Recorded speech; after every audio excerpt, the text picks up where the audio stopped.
Am, yo diría, tal vez menos comprendida, pero muy hablada. Y todos quieren tener la razón. Y cuando los temas centrales no se abordan, pero sí los temas periféricos, no debería de ser un conflicto en nuestro medio, porque muchos de los elementos se traducen más que nada en poner orden al tiempo. Y eso es lo que hace pelear más que otra cosa. Pero veamos qué nos dice desde la teología bíblica sistemática y narrativa. Nos dan una perspectiva totalmente distinta cuando nos dan un panorama de poner orden al tiempo. Y escatología en realidad, para introducir, si bien es el estudio de los últimos tiempos a partir de escatos, eh, o también desde el punto de vista teológico, los actos finales de Dios en la historia redentora, como el reino de Dios, la segunda venida de Cristo, la resurrección, el juicio final, el estado eterno y la nueva creación. Pero hay un detalle que debemos tomar en cuenta. La idea central, la escatología, no estudia solamente el futuro, estudia la consumación de Redentor que había sido iniciado en Génesis y se culmina en Apocalipsis. Y ahí viene el detalle que la escatología, más que futura totalmente, también, bueno, a partir del concepto de la iglesia como pueblo escatológico, pues ya lo estamos viviendo. Entonces no es solamente el estudio de los últimos tiempos. Los últimos tiempos ya lo estamos viviendo, ya se echó a andar. A partir de esa idea, necesitamos mirar la escatología en la historia de la redención. Bajo la historia de la redención, eh, podemos notar, esta es la historia de la redención, ¿no? General de la Biblia. Comienza con una creación y la consumación se entiende también nueva creación o consumación o glorificación son términos equivalentes. Si ustedes recuerdan el arbolito, creación, nueva creación. Y en el medio tenemos la caída, la promesa, la redención. Entonces, más o menos ese es el orden dentro de la historia bíblica. Comienza con la primera promesa mesiánica y termina con la última promesa, sí vengo pronto. Recuerden que en la Biblia hay más de 200 promesas directas que Dios hace en su palabra. Pero noten aquí, debemos mirar un poco hacia dónde se dirige. Y lo que se dirige es a la restauración final de todas las cosas, más que al tiempo de Cronos, pero sí al tiempo de restauración o de la final de las cosas. Y también ahí nosotros tenemos mucha tendencia al Cronos.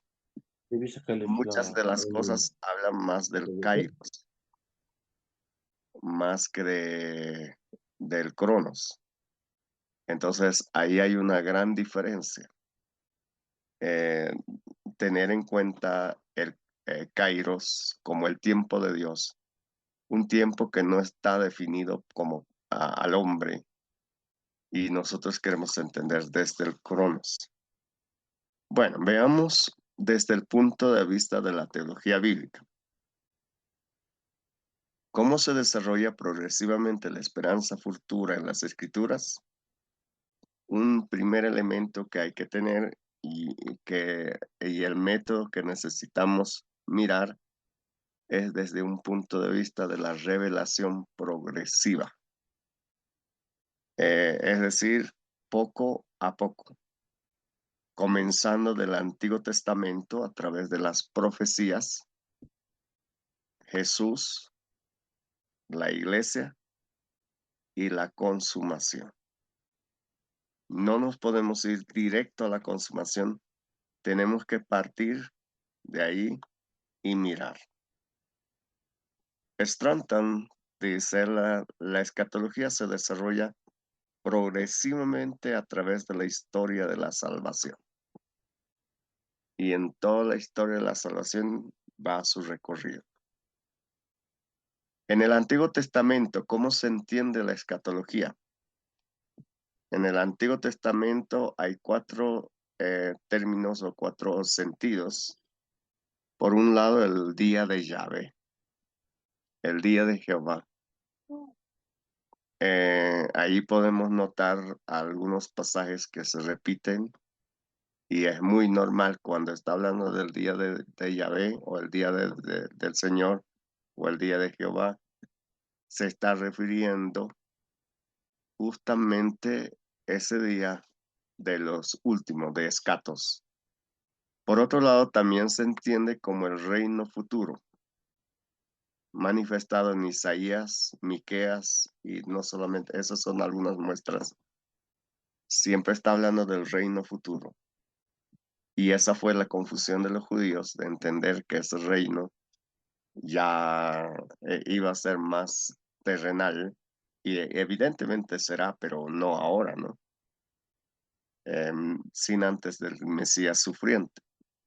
También se entiende como nueva creación, principalmente en Isaías, y también se entiende como resurrección, que increíblemente,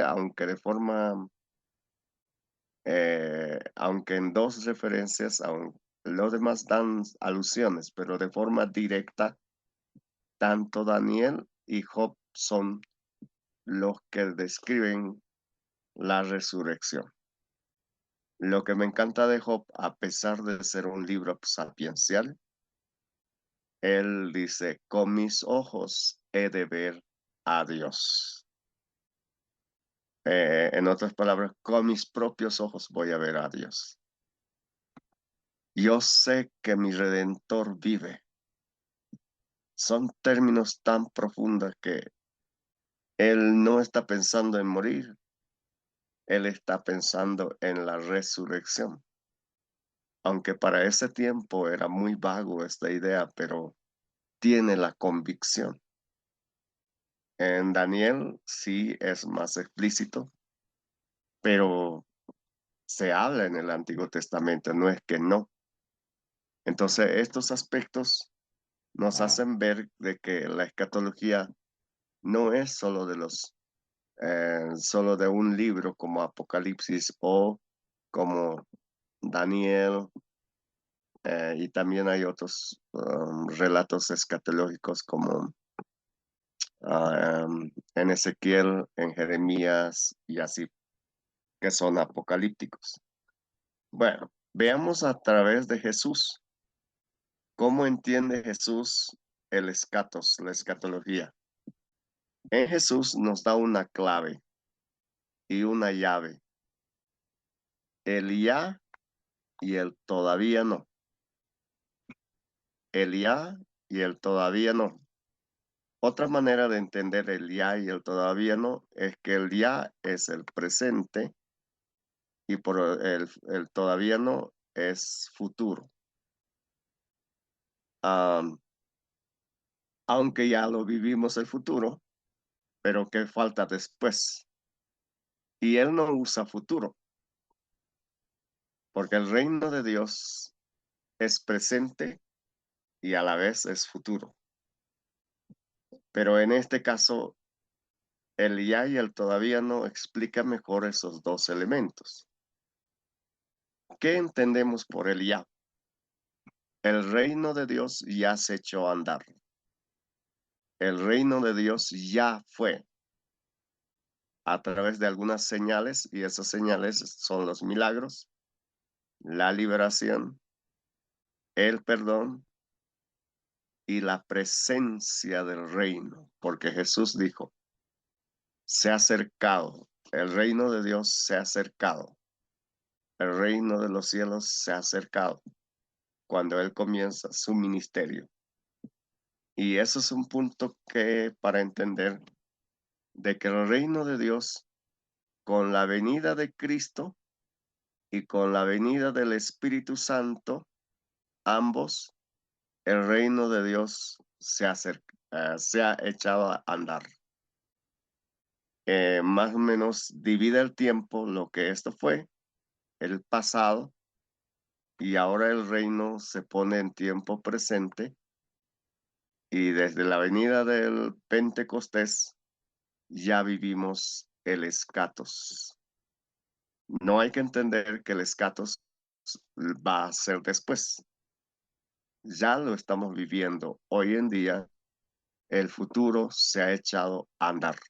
Eso cambia nuestra perspectiva de la predicación, de enseñanza, de vivir la vida.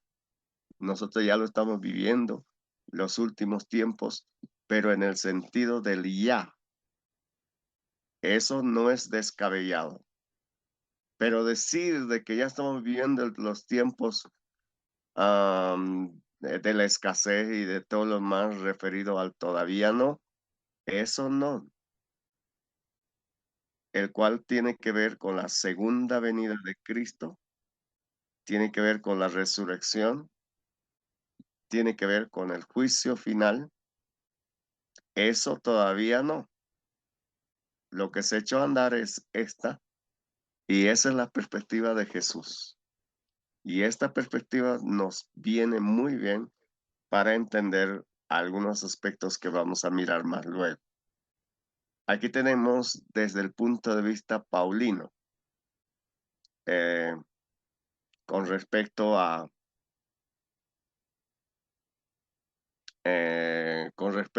Pablo. En esta parte de Paulina, Pablo presenta de la siguiente manera: desde la resurrección de Cristo ya es el inicio de la nueva creación. Otra manera de entender es que ya se echó a andar la escatología. Y Pablo sí entiende que la escatología ya fue, o sea, sería en el ya. Ya sería el ya. El todavía no es la consumación. Esa palabra consumación nos viene bien. Ese es el que falta, pero ya estamos viviendo. ¿Por qué? Porque las primicias de los que durmieron, cuando está hablando de las primicias de los que durmieron, ¿a quién se está refiriendo? A Cristo. Y a partir de eso, bueno, a un momento, ¿nos pueden leer, por favor, el pasaje completo de 1 Corintios 15, 20?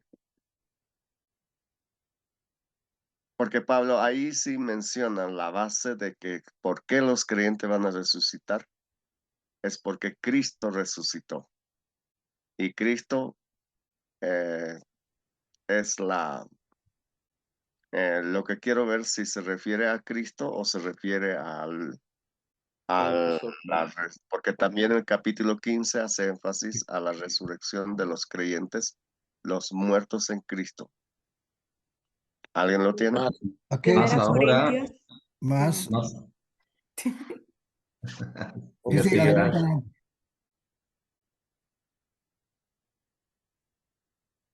Todos querían leer, ahora nadie quiere Bueno, leer. Leo, dice, más ahora Cristo ha resucitado de los muertos, primicias de todos los que durmieron es hecho. Correcto, refiriéndose a Cristo. Y ese es el inicio para Pablo, el inicio de la escatología, de una creación caída que fue heredada por el pecado a una creación restaurada que es desarrollada por Cristo.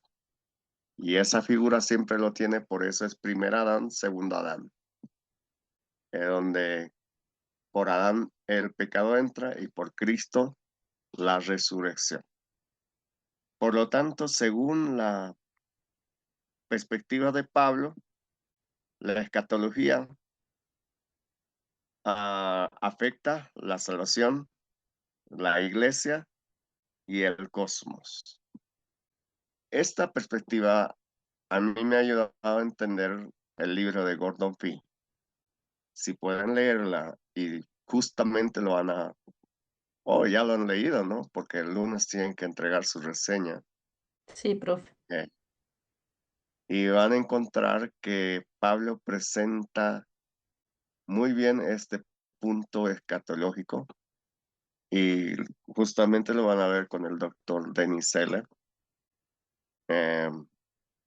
Bueno, normalmente yo daba la clase de teología bíblica del misterio, pero hubo un... en realidad ya fueron designados o sea, el hermano Denny va a estar compartiendo con ustedes, pero se los recomiendo mirar con esos ojos escatológicos y esto da un panorama, un giro total a la comprensión de las escrituras, donde no solo tenemos que mirar el cronos o el tiempo. Ahora, Pablo, ¿por qué dice que afecta la salvación y todo lo demás? Porque Pablo siempre está hablando acerca de la salvación desde un punto de vista en tres tiempos. Por un lado, fuimos salvos, pasado. Ahí tenemos los pasajes. Ya lo hemos revisado esta parte, así que no lo vamos a leer. Estamos siendo salvos y seremos salvos. Por lo tanto, hay una verdad aquí, que la escatología atraviesa toda la soteriología. Es decir, desde el momento que nosotros nos convertimos a Cristo, ahí hay una resurrección. Y esa resurrección, Pablo lo explica muy bien en su libro El pueblo y Pablo, el Espíritu y el pueblo de Dios, que es la primera resurrección en los creyentes. Él hace énfasis y explica sobre la primera y la segunda resurrección, porque esa es la dificultad hoy en día, ¿no? ¿Cuándo es qué? Y él dice que vivimos entre las resurrecciones. Esa postura es muy interesante porque evidentemente éramos muertos. Espiritualmente volvemos y somos resucitados. Y cuando Cristo venga, los que duermen resucitarán primero y los que hayamos quedado seremos glorificados en cuerpos glorificados y después no hay más resurrección. A diferencia de los que no creen, ellos son partes de la segunda resurrección que es para la condenación. Entonces, la postura de Pablo, aquí estamos tocando muy superficial, yo le estoy un poco dando de la perspectiva más completa que lo hace es en ese libro, un estudio muy detallado, pero que nos revela ciertas pautas para entender. Por otro lado, tenemos la escatología juanina. En la escatología juanina, él también hace la idea de la presente y futura. La vida eterna presente y la consumación. La vida eterna presente comienza con el que cree. Y aquí con el que permanece. Entonces, siempre, y ahí viene otra vez, le copió de Jesús, Jesús, el ya y el todavía no, pero conecta perfectamente. Por lo tanto, para Juan, de la misma manera es presente y futuro. Otra manera de entender, el creyente ya participa del futuro reino. No totalmente, porque Cristo reina en nuestros corazones, no en un territorio, pero Él está reinando. Y ahí tiene mucho sentido con lo que dice Mateo. Y las puertas del Hades prevalecerán. Ay, ¿cómo se dice? No prevalecerán contra ella, refiriendo en forma corporativa de ese cuerpo salvado que es la iglesia, porque ya vivimos el futuro. Esa figura de vivir el futuro parece una herejía hoy en día, porque siempre estamos acostumbrados a entender que el escatos es al final del tiempo. Ahí ese es el error del dispensacionalismo clásico, de poner este tiempo de la gracia como un intervalo. Le ponen como el intervalo, la iglesia es el intervalo. Desde esta perspectiva, la iglesia no es intervalo, es parte del plan de Dios. Y esa parte también, la continuidad, descontinuidad. Pablo explica el aspecto eclesiológico en su libro, donde es continuo en el sentido de la salvación o el propósito redentor. Pero con respecto a la promesa a Israel, ahí sí es descontinuo. Es a la promesa, pero no en la historia de la redención. Ahí siempre es continuo. Entonces eso nos lleva a quitar todos los atajos del dispensacionalismo clásico. Ahora vamos a la escatología petrina. En primer lugar, ese es un énfasis también de Apocalipsis. En primer lugar, la escatología siempre fue una esperanza en medio del sufrimiento. Ese usted va a notar. En las epístolas universales siempre terminan con la venida del Señor. En Santiago, que estaban sufriendo y en fin, termina. Pedro, que estaban sufriendo, al final habla de la venida del Señor. Ah, todas estas siempre están terminando con la venida del Señor de alguna manera. Cuando la iglesia estaba sufriendo, como los hermanos de Tesalónica, que estaban viviendo el asedio de los judíos no cristianos, el énfasis, la venida del Señor. En las epístolas pastorales, después de todas las doctrinas, siempre está ahí terminando hablando de la venida del Señor. O sea, la venida del Señor es un continuo. La iglesia en el tiempo de Juan, que estaba sufriendo persecución de los romanos, Dios les da la revelación de la venida del Señor. Cuando el pueblo de Israel estaba sufriendo en aquel entonces por el cautiverio, en el tiempo de Daniel, Dios les da la profecía de la venida del Señor o de los tiempos como van a ser. Toda vez que hay tiempos difíciles, siempre está hablando de la venida del Señor. Y en Pedro lo que muestra la venida o el escatos es como la herencia futura, la manifestación de Cristo y la nueva creación.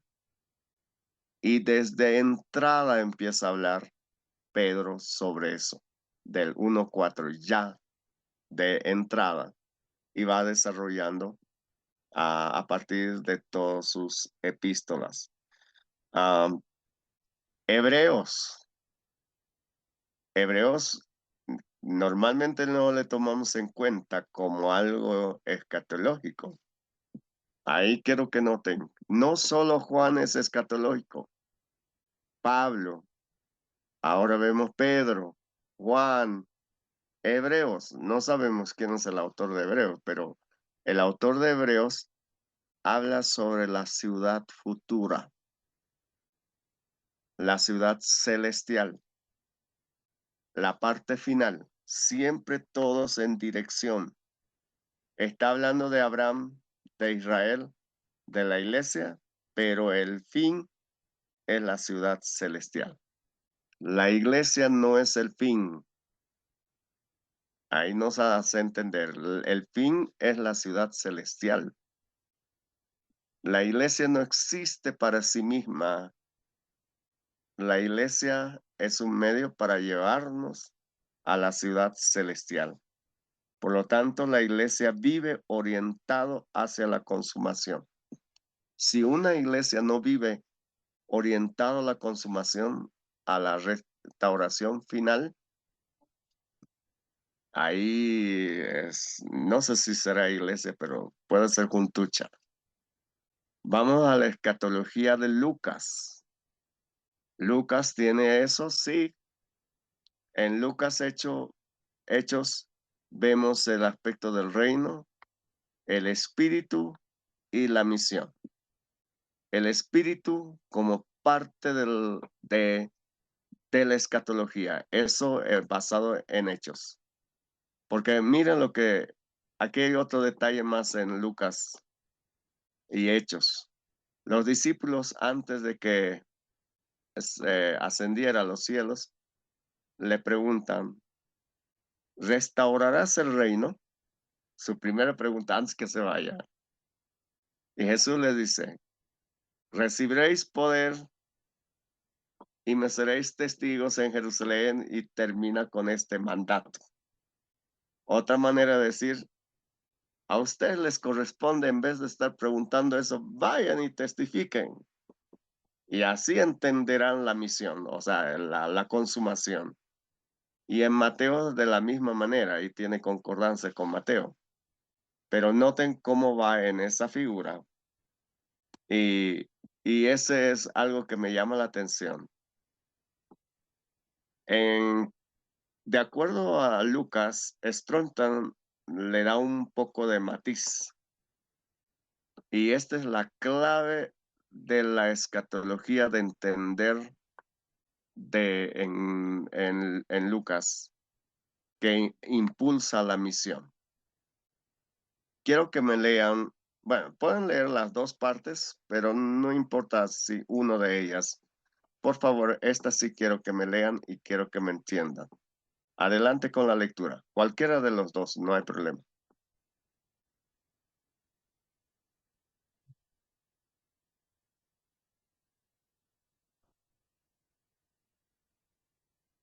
Me hiciste conocer los caminos de la vida, me llenarás de gozo con tu presencia. Varones hermanos, se os puede decir libremente del patriarca David, que murió y fue sepultado, y su sepulcro está con nosotros hasta el día de hoy. Pero siendo profeta y sabiendo que con juramento Dios le había jurado que de su descendencia, en cuanto a la carne, levantaría al Cristo para que se sentase en su trono. Viéndolo antes, habló de la resurrección de Cristo, que su alma no fue dejada en el Hades, ni su carne vio corrupción. A este Jesús resucitó Dios, de los cuales todos nosotros somos testigos. Ese es hecho, ¿verdad? Hechos 2:16 habla sobre el derramamiento del Espíritu. Bueno, Perdón, pastor, yo me confundí. Mezclé el Hechos con el 2:28. Perdón.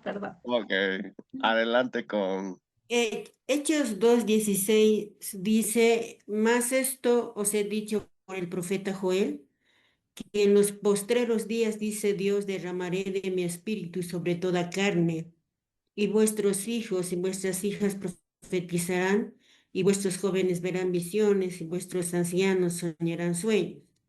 Y de cierto sobre mis siervos, perdón, sobre mis siervos desamaré,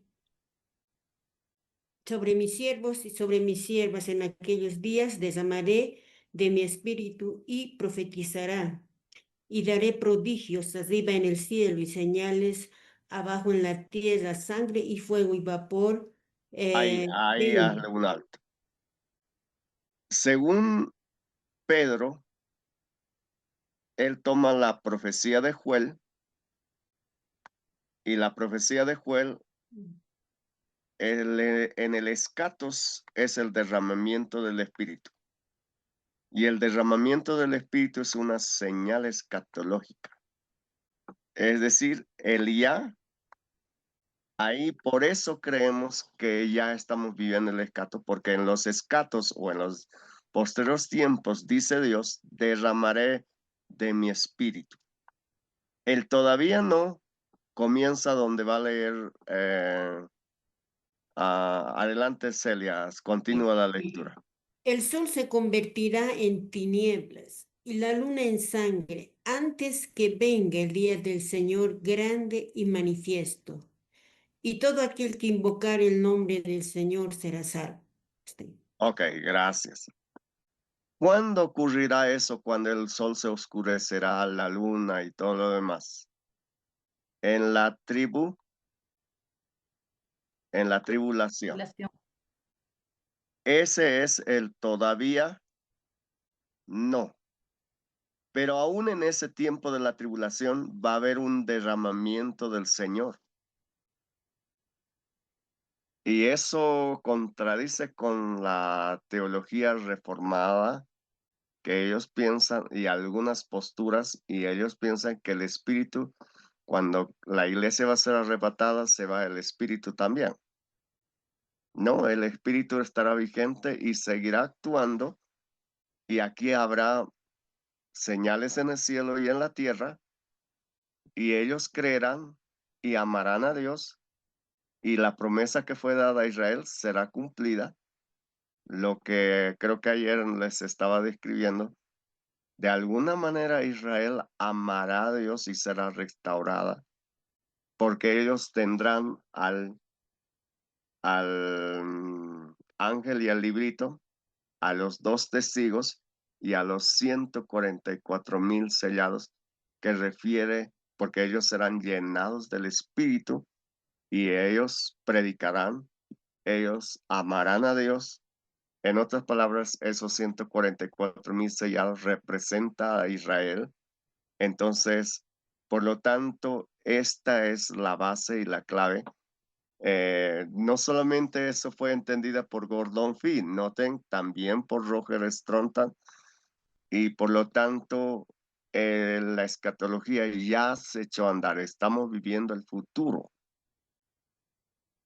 Y ese constituye la iglesia como un pueblo escatológico. Somos un pueblo escatológico. No estamos esperando el futuro, sino ya somos. Absalón. Profe, me, me llama la atención, ¿no? Lo que siempre se ha escuchado por ahí acerca del Espíritu Santo, de que cuando la iglesia sea arrebatada, el Espíritu Santo también se va y el Espíritu Santo es el que entrega a, a Jesús todo el trabajo que él ha realizado, como dice Juan, es el que convence de pecado, de justicia y de juicio. Pero ahora entiendo que el Espíritu Santo eh, sigue aquí en la tierra, pero quizás ya con un trabajo más específico en relación a Israel, ¿no? A los 144,000. ¿Estoy bien, profe? Yo pienso que Dios no cambia, pero sí el mismo poder que está aquí será manifestado. Solo que tal vez más o poco menos, no tengo idea. Lo interesante aquí es que abre la venda de los ojos de los judíos y ellos ven a través de esas señales que tal vez les recuerda de la historia de Israel, pero el detalle es que abrirá su mente y ellos vivirán algo que nunca han vivido, lo que Dios siempre les ha dicho. Efraín. Sí, profe, yo creo que todavía escucho mucho el pensamiento de que el Espíritu Santo va a ser quitado en el tiempo de la gran tribulación y sencillamente es ilógico, ¿no? Es una mala interpretación porque cuando nosotros revisamos los tiempos cuando la iglesia ya no está o la iglesia es quitada, hay una amplia salvación. Y no solo son los 144.000, los 144.000 son sellados para una misión específica, pero por la predicación o ministerio de esos 144.000 hay una multitud, dice, de pueblos, lenguas, naciones que es salva. Entonces el Espíritu Santo está activo de una manera impresionante durante el tiempo cuando la iglesia ya no está. Solo eso, pastor.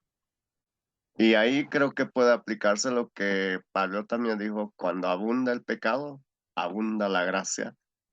Y a mi parecer creo que habrá un poder increíble y esa cantidad no puede contar Juan de los gentiles porque ahí viene el detalle. No es que hoy no pueden convertirse los judíos, también pueden, pero en aquel tiempo evidentemente la gracia es tan favorable para los judíos, pero eso no significa que los no creyentes no van a ser salvos, van a ser salvos una cantidad impresionante. Wow, eso llama la atención. Celia. Pastor, hablando sobre este punto de que el espíritu no creo que sea no se vaya, sino él es él es el sustentador de vida, pero es su acción.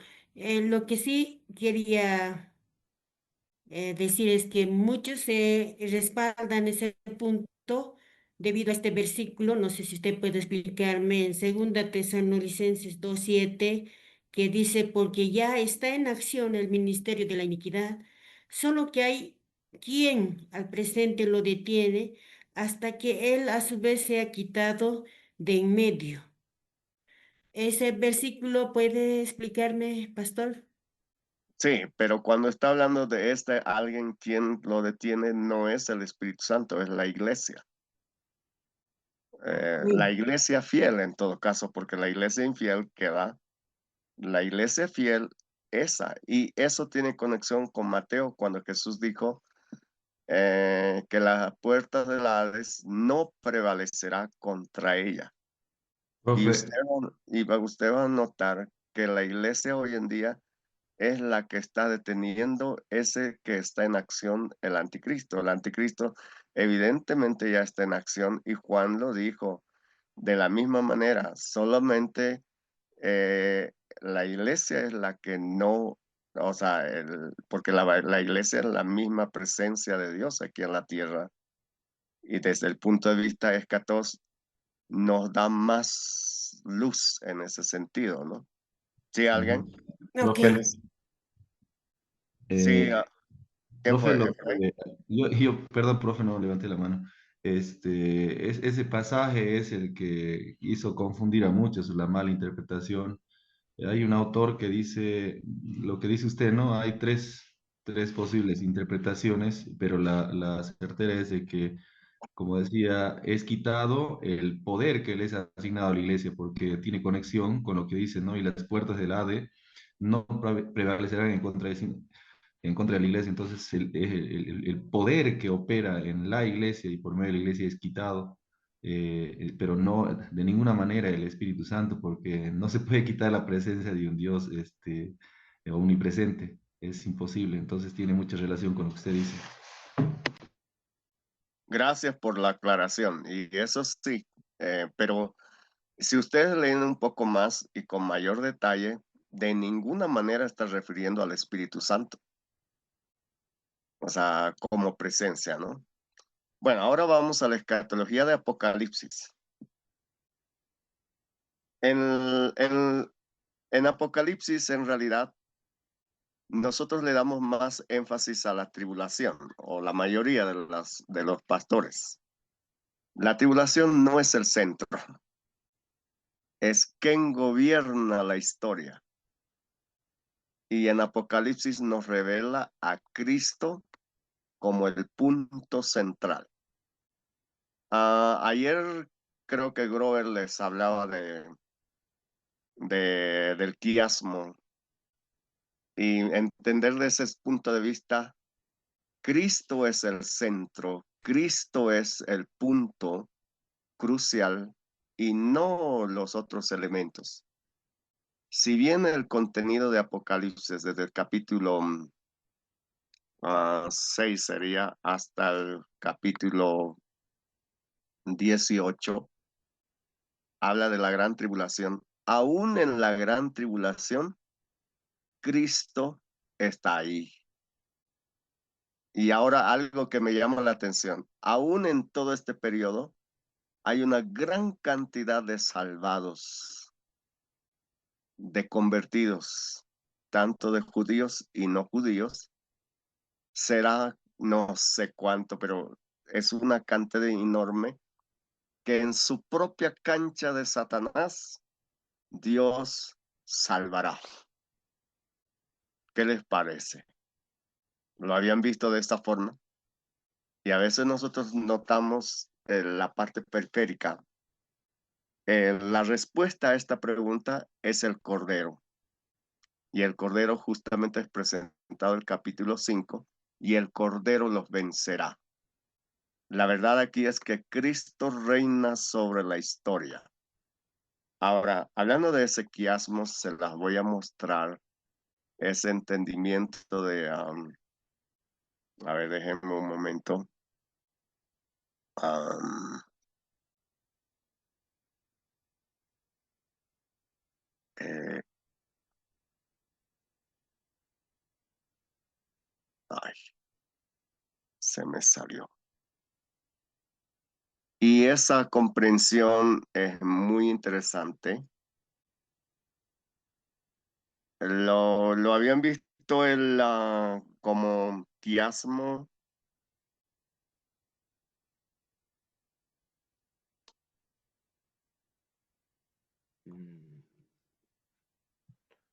No pasa. No. Se las voy a presentar.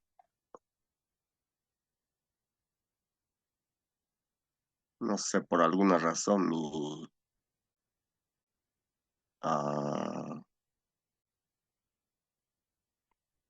mi cursor está medio rebelde.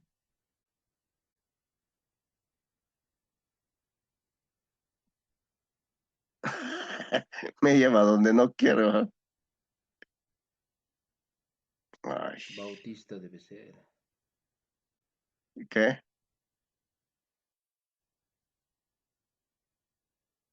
Su cursor pasa. Debe ser Bautista. Yo creo que sí.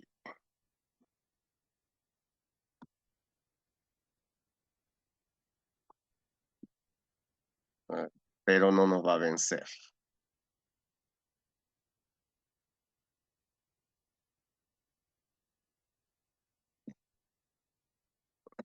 Quiero obedecer, ¿eh?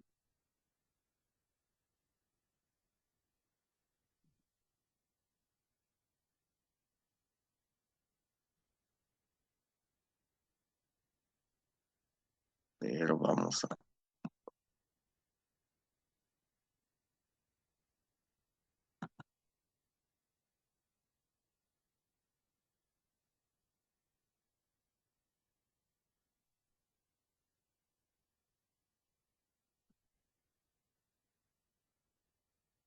Ahí va. Mm, si es en esta... No, no es en esta.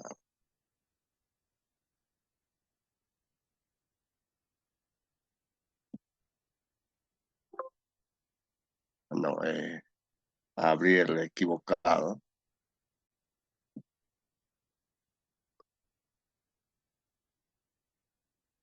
Ay,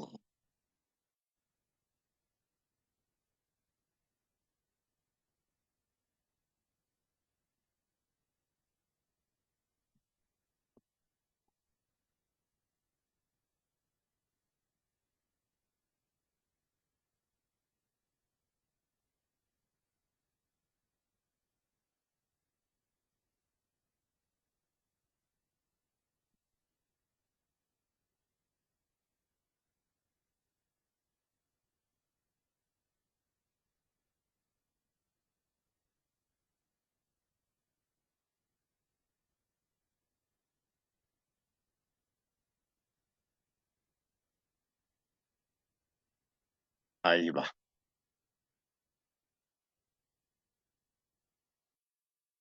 Perdón por la tardanza, pero la idea es que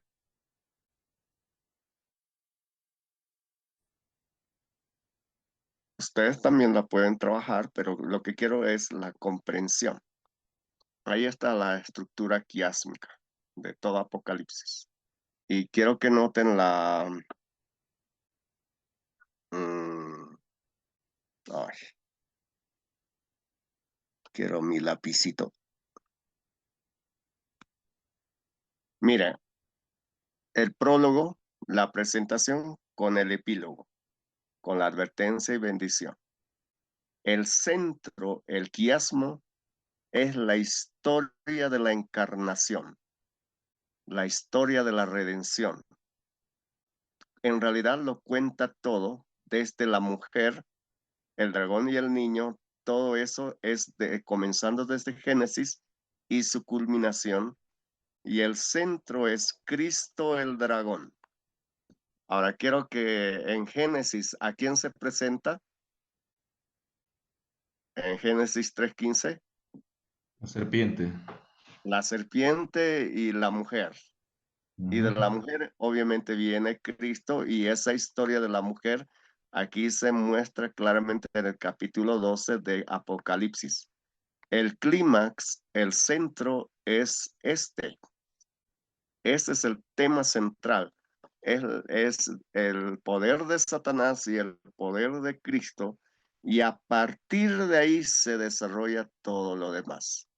Ahora, mirando la periferia, este recuadro que ustedes notan, que es la parte de la tribulación, las 7 trompetas, las 2 bestias y las 7 copas, la destrucción de Babilonia y la bestia, el dragón es aplastado, pierde, y en su cancha mucha gente se convierte. Y todo lo demás está hablando de la revelación de Cristo, porque ese es el verdadero, concordado con la victoria del Cordero. Eh, el trono de Dios y el Cordero, con la victoria del Cordero, en la revelación de Cristo, Cristo reina y vence el milenio y la nueva Jerusalén y los malos al juicio final. Este quiasmo te da una dirección, una orientación de cómo se desarrolla todo. ¿Le abre los ojos? Hola.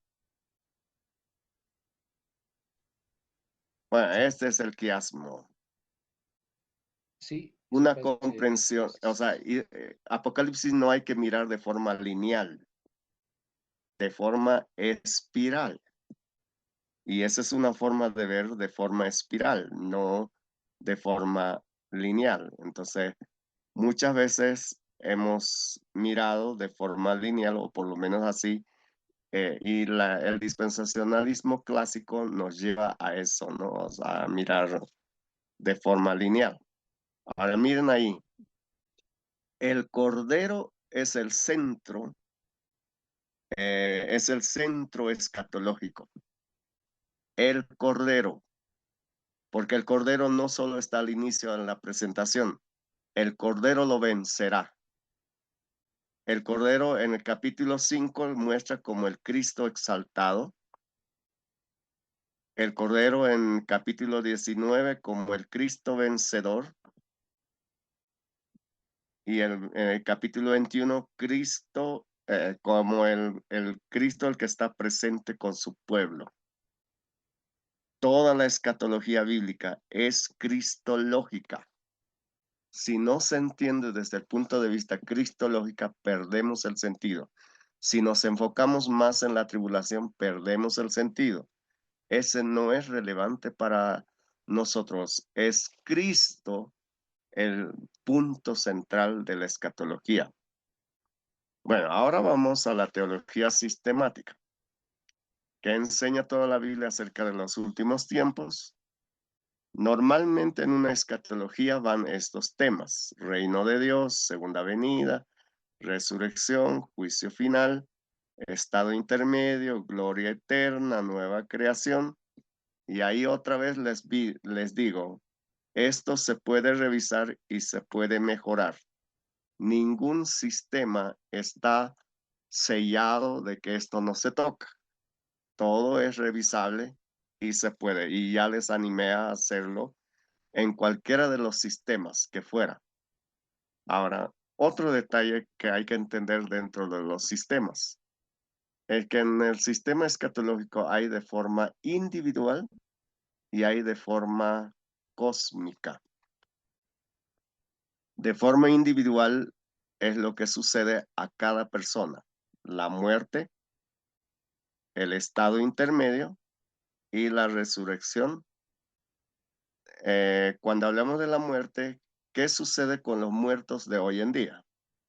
Y esa fue una pregunta también en Tesalonicenses, que ellos pensaban que ya, o sea, hay una comprensión incorrecta, pero todos morimos, ¿qué pasa? Y ahí, bueno, este término estado intermedio teológicamente es donde se entiende, aunque ¿a qué se refiere? Es al estado de que estamos aguardando la venida del Señor.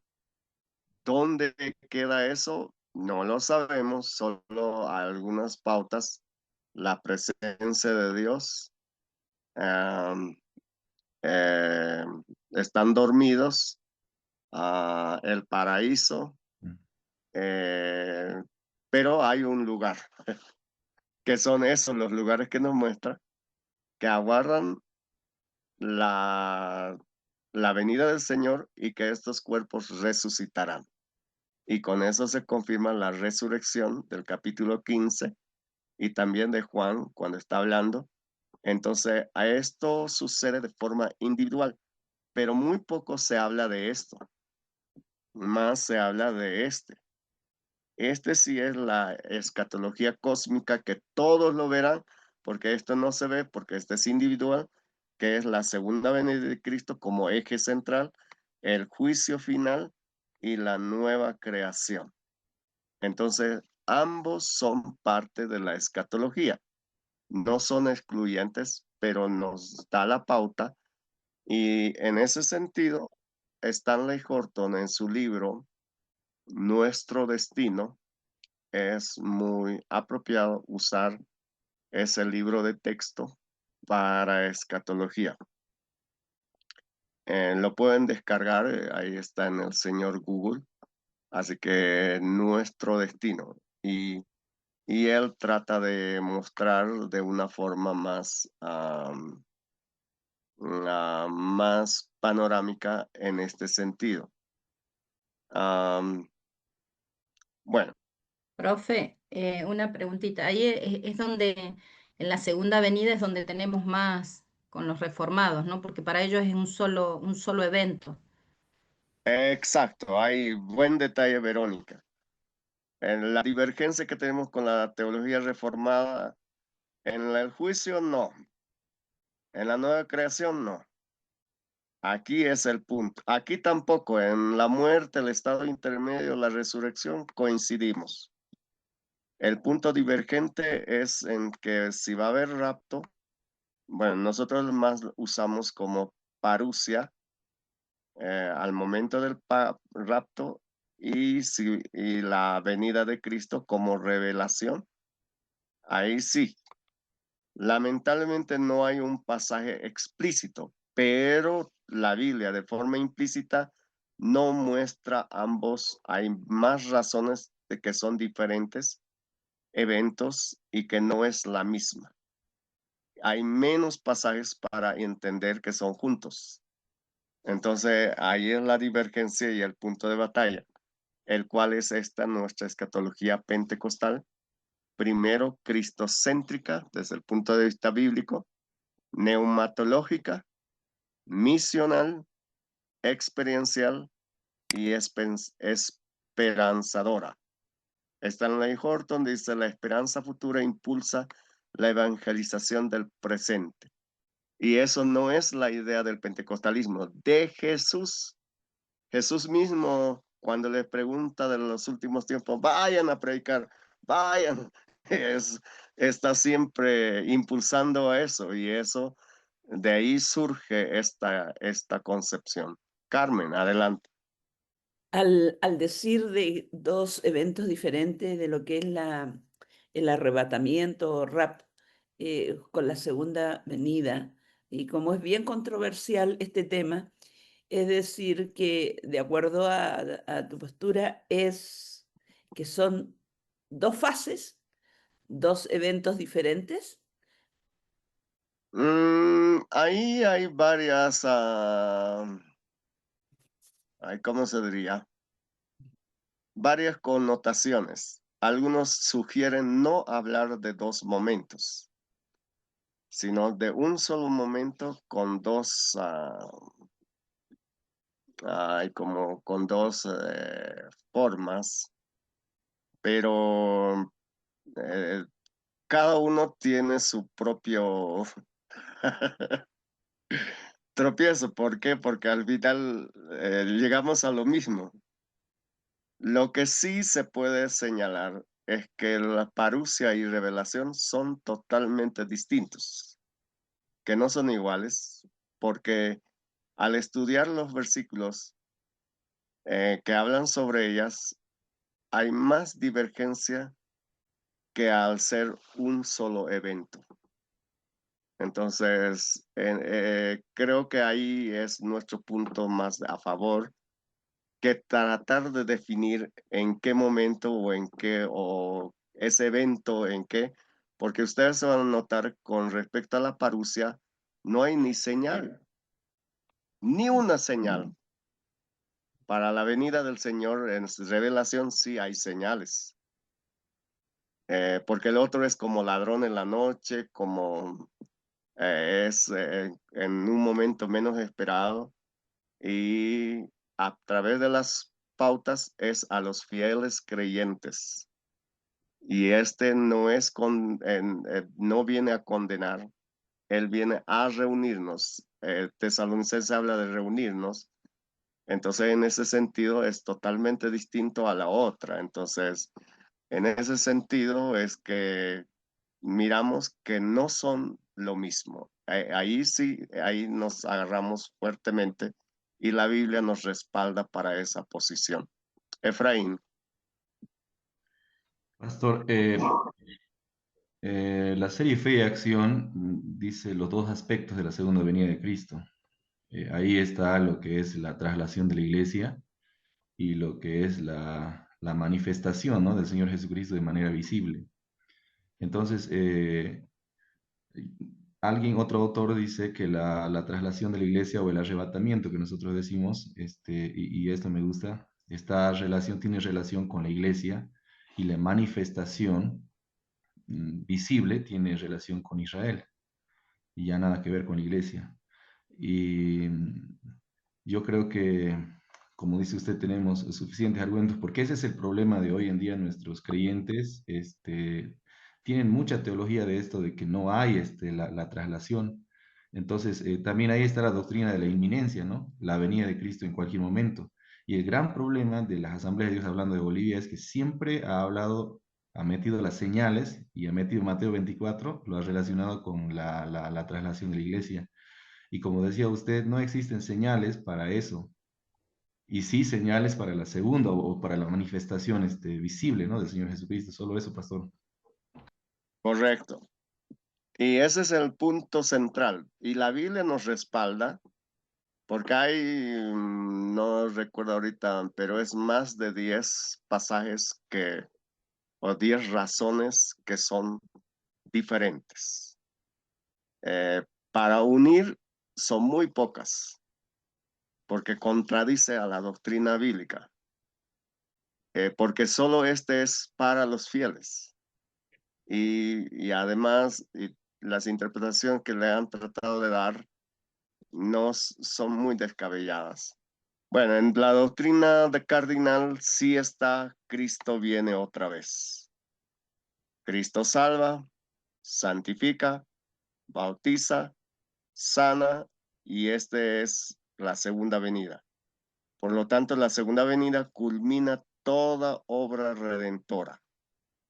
Ahora, obviamente, ese es nuestro punto crucial, entender los dos aspectos de lo que es el rapto o parusia y de lo que es revelación o manifestación. Porque aquí es todo ojo lo verá. En cambio, aquí es solo los creyentes y la gente no lo verá. Y por eso algunos le llaman como el escapismo. Y aquí les voy a decir que hay una teoría de más de 10 yo encontré sobre el rapto. Varias teorías, no hay una sola. Pero estos son aspectos periféricos. En la escatología necesitamos centrarnos en lo principal. Y ahí viene el detalle que no vamos a las ramas, vamos al tronco. Ahora quiero que noten esto. ¿Qué nos dice la narrativa? A ver, veamos la narrativa. La narrativa es cómo vive el pueblo de Dios la esperanza. No solamente es qué ocurrirá, es cómo debemos vivir mientras esperamos. Y aquí tenemos varias pautas. Vamos al Antiguo Testamento. El Antiguo Testamento sí evidentemente nos muestra la creación, la caída, la promesa, el pueblo del pacto, pero todas van enfocados, la orientación es a la esperanza futura, como en el caso de Isaías y el caso de Daniel. Dios dio esa esperanza futura y eso no debemos perder de vista. Y no es el único. En el modelo narrativo de Israel lo mismo. Liberación, peregrinación, tierra prometida, exilio, restauración del cautiverio, por esto este es un acto redentor, exilio y restauración, y reino definitivo. Otra vez está hablando del reino como consumación. Y todos ayudan y llevan a esa dirección. En el modelo cristológico, Cristo fue preexistente, se encarna, desarrolla su ministerio, va a la cruz, resucita, asciende a los cielos y retorna. Hola, ¿notan ese desarrollo?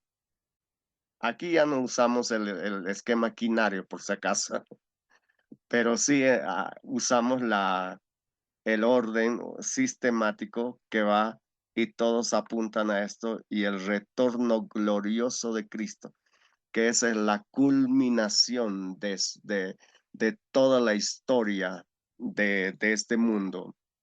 El modelo lucano comienza con la promesa del Padre, Pentecostés, la expansión de la misión de la iglesia global, y espera la venida del Señor. Igual va en eso. La misión ocurre entre Pentecostés y la parusia, que es el retorno de Cristo. Entonces, otra vez va en la misma. El modelo narrativo de la iglesia comienza con Pentecostés, el testimonio, la persecución, la expansión mundial, la esperanza futura y la consumación. Esta futura esta esperanza futura, por eso las asambleas de Dios no llama rapto, no llama, le llama esperanza bienaventurada. Y creo que muy bien dicho. Esa esperanza futura es la esperanza bienaventurada, justo para no contradecir con aquellos que van desarrollando y la consumación. Bajo la escatología y antropología, creación del hombre a imagen de Dios, la caída, la redención y la glorificación. La glorificación sí o sí tiene que ver con la restauración de la imagen de Dios. No es que ya no sea restaurada, sino plenamente, o sea, sin la presencia del pecado, donde será quitado, y yo les hablaba la anterior vez, de que se quita la presencia del pecado. Ahí tenemos en la escatología cristología. Cristo vino, murió, resucitó, reina hoy en día en nuestras vidas, pero volverá y reinará visiblemente. Entonces, toda la escatología es cristológica. Desde el punto de vista soteriológico, justificación, santificación y glorificación, los tres momentos que habíamos hablado la anterior, termina con la glorificación.